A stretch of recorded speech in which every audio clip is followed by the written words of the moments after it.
Welcome to Are We the Only Ones? I'm Kathy, and I'm going to talk about a couple things.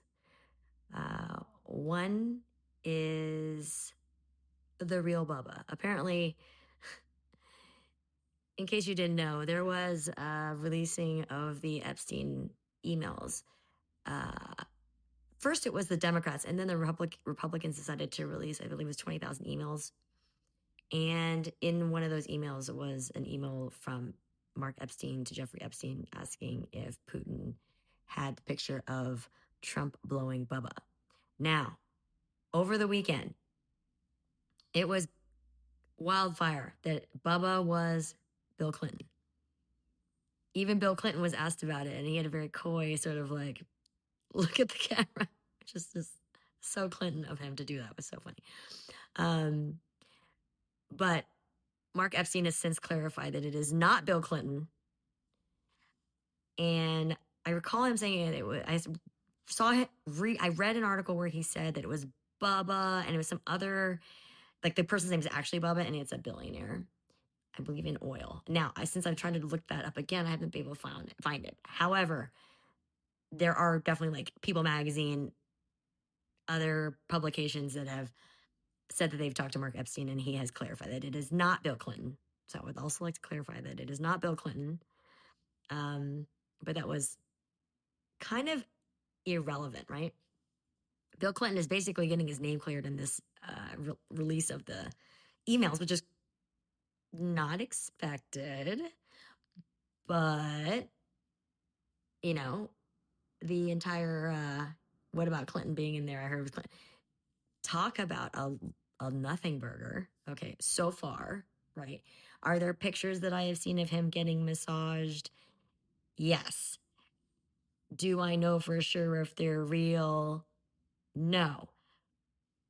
But they are of a grainy sort and they do look like they're in the right era. However, that doesn't do anything. The woman didn't look like a child, so that's important. But that's not really the point, right? There's still an email from Mark Epstein talking to Jeffrey Epstein asking about whether or not Putin has a picture of Trump blowing whoever. It doesn't really matter, does it? I mean, the embarrassing thing is that there is even a picture of any sort, a reference of any sort like that, that would put the current president of the United States, who is somebody who is super corrupt and somebody that we know is willing to starve poor people, is willing to destroy historical architecture in the East Wing, and somebody who doesn't have a respect for history, like truly doesn't respect history in the way that we understand you're supposed to revere and respect history, for it to be an email situation, for it to be a grab him by the pussy candidate, later becomes president, later does an insurrection. That, by the way, I saw an interview with Mitch McConnell where he was talking about that Donald Trump had used a racial slur when referring to Mitch McConnell's wife, Elaine Chao, who is Chinese. And Mitch McConnell decided not to engage because he decided it wasn't worth it because Trump is, I guess, too difficult to engage in a public, obviously, battle with. I mean, Trump has even referred to Rosie O'Donnell recently, how she will not ever be allowed to come back to the United States because he's doing something with visas where if you're like, not necessarily just overweight, but overweight to the point that you have maybe diabetes or something that the administration could argue that it's a health strain on our health insurance or something like that. But that, I mean, the level of pettiness that he's still referring to Rosie O'Donnell after all this is like kind of, you have bigger things to worry about, sir. You have been implicated in one of the most scandalous things that can happen to a presidency. Way bigger than Watergate. Watergate is nothing compared to this.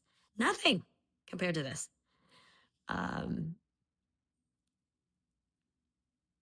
Like, if I was going to say what Watergate was compared to what this is, if you were looking at like a tsunami wave coming at you, Watergate would be like the end of the sea foam that like finally comes up on the shore. That's like 10 centimeters deep. That's Watergate. What this is a, if you're a surfer, 3-set wave. If you want tsunami, if you want to talk about, you know, oh my God, I can't even think of like the Portugal 100-foot wave place. Like, it's like that. Okay. It's like that. And I'm glad that we had a line that stood and that the Republicans finally decided that they were going to have a line that they would hold. And it was a line of morality that we needed to hold in this country so that from a historical and future geopolitical standpoint, we needed it to be at least something where you could say like we still have a moral sense of ourselves, and that we do stand up for children with all the crazy arguments about political stuff that has to do with kids and women's reproductive health. At least when we were talking about like, okay, we have an actual serious situation in our government, and then we actually need to hold this person accountable, not just because it's important for today for just the basic decency of human beings in a civilized society, but also because if we have any political capital left, we can only maintain it and retain any of it and rebuild it if we hold this line. He has to be held accountable for all of the lies, all of the things that he said. In addition, like the cover up is normally in like Watergate was worse than the crime. This crime is so bad that there's no amount of cover up, even how bad the cover up could not be worse than the actual crime. And there's paper trails and Trump model management history. There's just the historical 2018 tender age prisons where the Trump administration decided to have a zero tolerance policy and separate babies and toddlers from their parents. And the Obama administration had the prisons, but it was a very, very rare situation where they would separate parents from their children. And it was only in the most violent, drug-related type of criminals. Otherwise, they would keep the parents and the children together. The Trump administration is the administration that went zero tolerance and decided under Jeff Sessions to separate babies and toddlers from their parents. Okay. And if you have ever worked with children or you understand the psychology and the trauma that children would face from being separated from their parents at such a young age, it is impossible. You cannot fix it. It's not something you can heal. It's a permanent situation. So this is where we're all layering this like multi-layer, I don't want to say cake, but like, this multi-layer situation where Donald Trump is such a just horrible about just the basic decency of the office of the president to take care of the most vulnerable people, whether they're your citizens or not. If they're in your borders, they have due process. So first you systematically take away due process. You take away the sanctity of a parent-child relationship, especially when they're young. You take away SNAP benefits from your own people. It gets overturned and you decide you're going to double down and try to appeal and try to fight that. You try not to even release the funds. You have to have governors releasing funds to make sure that their people are fed, the babies are fed. These are all things that, from the most basic, you don't need to have an education. You don't have to be like an intellectual. You don't have to have a college degree. You don't have to have a high school degree to understand that is so cruel and beyond heinous as a leader that was elected democratically, supposedly, because now I'm looking at like this wave of Democrats showing up and I'm starting to wonder. Now, the Dominion voting machines have been sold to a Trumper. And so we do have to be concerned about the next election and certain things like that. But, what I'm saying, the main thing is that there's a lack of education and understanding of just how, like, the basic decency of what our government is supposed to do. Feed people, SNAP benefits were not supposed to be defunded ever. There was already contingency language to make sure it was funded, even if there was a government shutdown on the table. To have all that language on there, they deleted it. Okay. So I'm just reminding for context that if you're going to say that one party or one particular, it's not even about a party right now. Okay. This is about a specific White House, a specific person who uses the most cruel forms of power in order to protect himself from the obvious corruption that we can all see that's about to be unveiled, right? He doesn't want to be unveiled, right? Along the lines of just understanding that this is one of the things that I've noticed on the whole, like, oh, Obama did it too, Trump did. I just want to, like, bottom line this argument because I've been seeing it a lot on the tender age prison reel that I had posted. And there's a lot of weird deflection about, like, oh, it was in 2018. Oh, this was Obama also did it. I want to remind everybody that humanity is about fixing the problem that you know is wrong now. Blaming it on a previous whoever, time, year, administration, government, whatever, is irrelevant if it's happening now. And if anything, that would be hindsight to tell you that's wrong so that you would fix it now. To use that as some kind of justification to wait, to delay, is idiotic, moronic, and I'm just going to say right now, it can no longer be effective. You guys don't let that stuff like work. Okay. Like, I can't, if I have to hear another person say Obama had these freaking prisons, like as if that makes any difference. And then I had to clarify that Obama did not use those prisons to separate babies from their parents, unless it was the most dangerous criminal in which you probably wouldn't want them with the baby anyway. Like that would be common sense. Okay. So I want to clear that. All right. Now, going into education and just talking about, like, this for sure is a lack of education. Now, one of the hardest things in a global social media world is where you have other countries looking at us and saying, like, how do you guys let this happen? Like, what do you do? And it's good that we see other countries hold us to account because sometimes we're in this weird American echo chamber where we don't realize, like, other people are watching and they're embarrassed for us because they don't operate in this way. And it's important that we realize that we are not the only people. Americans are not the only people on this planet. Okay. And that the way that we run things and the way that our culture is not actually the way that everybody reacts and responds. Like everybody in the world that's in a first world nation has healthcare. We're the only ones that don't. I've used healthcare in other countries, in Australia specifically, and in Japan. And I'm going to tell you right now, we should be embarrassed because we get taxed at a rate in which we should be able to afford it. And Australian government also allows visitors like us to use their system as if, like, we're just, like, think if you're being a host and you want to treat your visitors and they get hurt in your home, and you would, like, not yell at them and tell them that they're, like, lazy aliens that, like, visited your home. They aren't eligible to get a bandage or, like, eligible to get, like, care from you, right?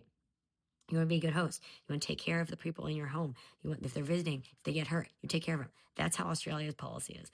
Within an hour, my husband had an appointment, got to see a doctor, got to get referred for Eastern medicine help across the hallway, and it only cost like $139 plus 2 prescriptions for a total cost of $11.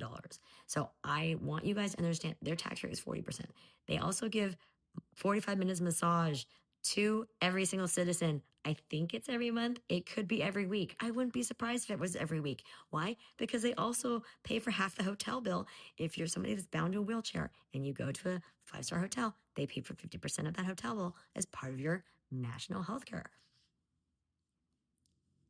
Australia runs just like America, except they don't tip and they don't, and college is free.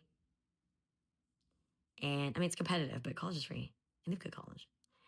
And if you don't get a good job, you don't have to pay back. If you get a good job after you get into college and you graduate and you get a good job, then you have to pay back. That's fair.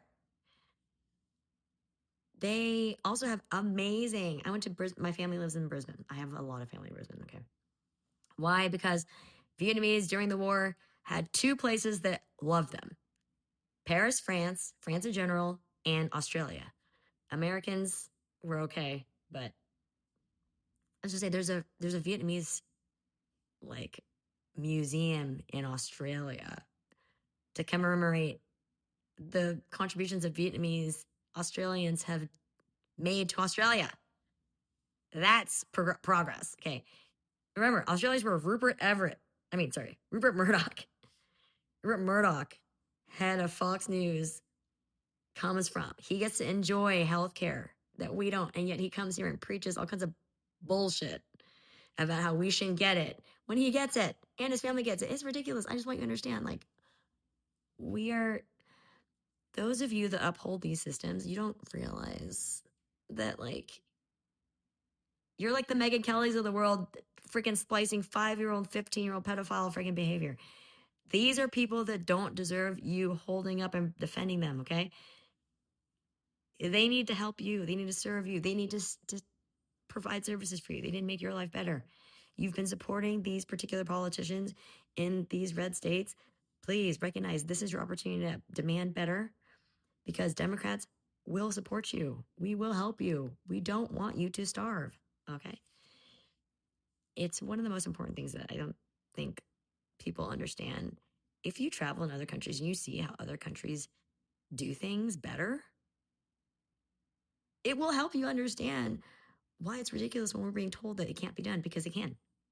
Not just one country, not just two different countries, multiple countries getting things done right. Okay. Just even the fact that, like, I can go to Japan and I can wash my hands in a sensor faucet and it will work 100% of the time versus in America tells you we are falling behind. Okay. Leads me to my next point.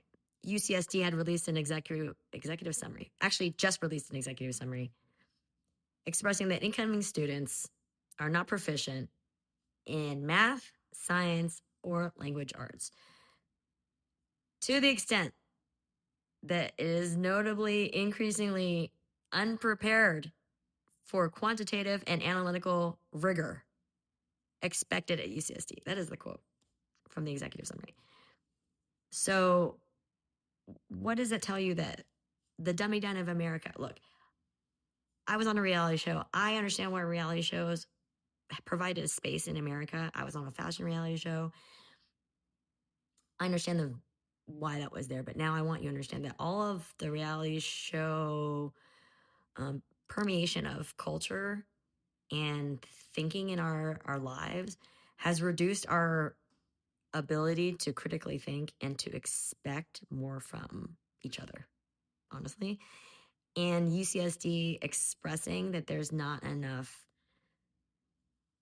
I think they said from 2020 to 2025, they noticed a huge reduction in the ability for the new students that are coming incoming classes to do the math and the quantitative skills that were required to be able to study the engineering or organic science, whatever, like medical, whatever the things that they needed.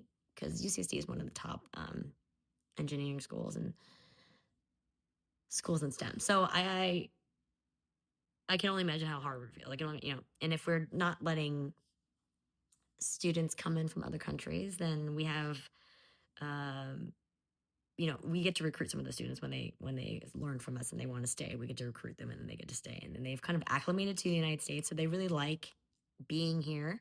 So it's not a negative, but it is also positive when the students go back to their home nations, and then they sort of import American culture from what they've learned into their home countries. And that's why you see like right now, Vietnam is very advanced. I mean, I remember I went to Vietnam when I was 12 and there was hamburgers that were done on baguettes. And, there's a lot of like change. And now you have, um, Vietnam has some of the, I think they just got voted one of the, maybe the top food destination in the world. And there's a lot of technology in Vietnam that's growing, and they have a lot of money, not just from America, but they have money from Australia, they have money from Russia, they have money from so many other places that's going in there. And racism in Vietnam doesn't really exist the same way it exists in other nations, right? So like Vietnamese racism is more like the extent is like the way the language works. It's like let's say for instance, like American is me, and then it'll be like American whatever color. So it'd be like me dang is like a white American. Me dang is like a black American. It would be like for a Mexican, it'd be May, which is a person of Mexican descent, is what that translates to. But Vietnamese people don't keep you from working if you're a different race. They don't keep they're not going to hurt you. They don't. They share things with you. They don't. As a culture in Vietnam, it's not racism where like you're going to be hurt. There's no violence towards you. You're safe. It's just more of like they're different, and you discuss cultural difference, but you're safe. So the difference between like racism in Western nations is like you actually are kept from, unlike the easiest thing, it's just like, kept from a nightclub, right? So I know in France, it can be racist in the sense where it's not obvious.